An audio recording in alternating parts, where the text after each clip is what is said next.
This is Jeff Timberell, Director of the Southwest Florida Real Estate Investment Association, here to talk about real-world real estate investing Part 1. This is going to be the first video in a longer series of videos. This mirrors presentations we have been doing in the Southwest Florida REIA for the last 3 months.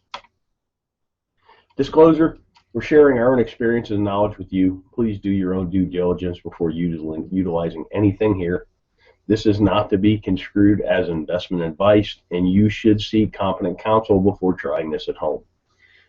In the past 3 years, we've assisted and advised and had ownership interests in several private equity entities that employed over $14 million in capital in the Florida market, which gave us not only unique insight as to the amount of business we've done, it also gave us some great insight into how institutionalized investors employ capital. Number one key to being successful is to understand what you're there to do. In my opinion, this is the most important thing. There's so many people running around the world. There's a lot of people wanting to run around and try and do real estate investing. They take courses, they read books, they go to meetings, but they really don't know what they're there to do. They really haven't spent that critical time understanding what you're here to do, what's your mission, what's your goals. I mean, without having any goals, it's hard to achieve any goals, if that makes any sense. From our experience, the clearer the plan you have, you will be able to operate with a margin of safety. And that's the key word in this business, a margin of safety, because the ones that survive, last, and grow true wealth are the ones that don't make mistakes or make mistakes that you can recover from. Investing in real estate. Investment is the purchase of an asset or an item with the hope that it will generate income or appreciate in the future and be sold at a higher price. Keyword, the future for investing. So what does that mean? The act of committing capital to an endeavor with the expectation of obtaining an additional income and or profit. That's what investing is. Something I've learned over the years, it's kind of like a narrative. It's a why in the road when you're talking to somebody that's in real estate. Are they a trader or are they an investor? Investors buy and hold. They get a return from the assets they own. Traders wholesale. Traders fix and flip. Nothing wrong with it. I do it. I've done it in the past. I'm trying to do it again today. I'm doing a marketing campaign as we speak, looking for contracts to wholesale.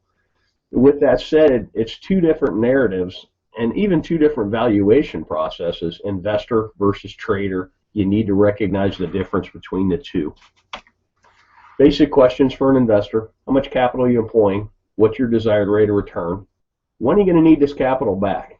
And then what's your risk tolerance? Those 4 questions are how you determine what you're there to do. Then we'll talk about capital. There's an opportunity cost of capital, and particularly when you're raising capital, which I've been part of some private equity raises, you really need to understand what other opportunities are out there for investors, because generally why would you buy a piece of real estate that pays you 2% a year with all the headaches associated with that, when if you could at the same time own a CD at 5 with none of the headaches. Give you a chart on 10-year T-bills, talk about opportunity cost.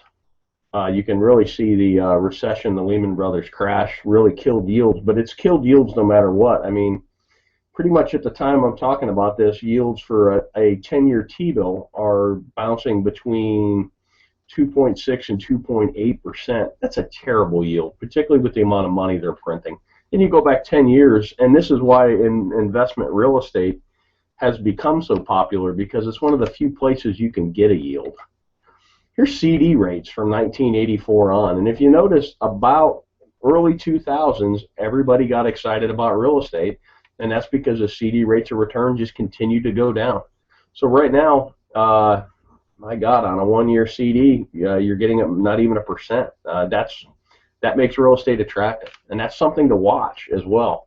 As CD rates and other rates on financial instruments go up, real estate may not appear as sexy, particularly to an investor who bought in the valley and bought right and has quite a bit of gain on the table. So opportunity costs in the real world. We already kind of talked about this.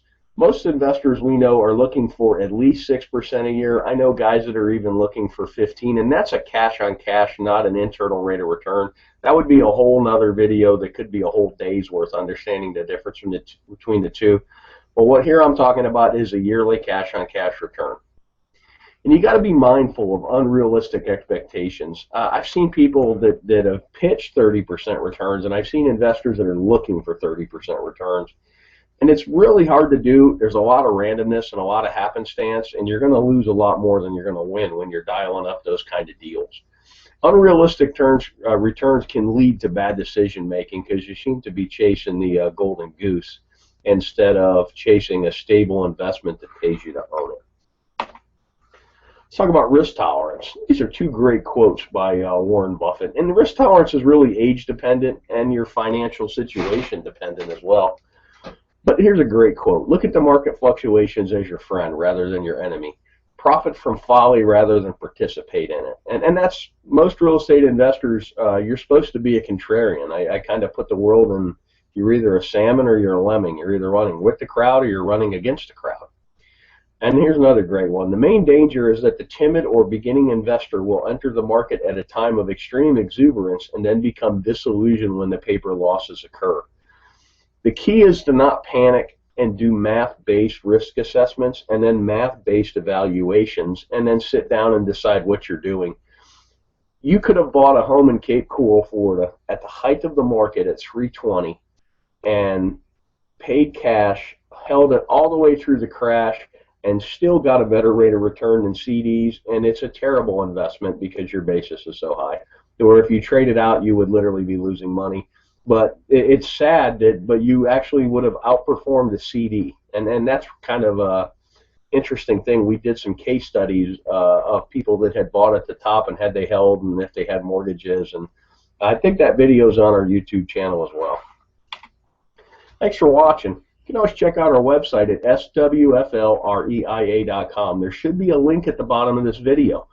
If you're on our website, put yourself on our mailing list. We send out a lot of foreclosure information. We send out our meeting notices, and we also from time to time send out information like this. I hope this information is useful to you, and make it a great day.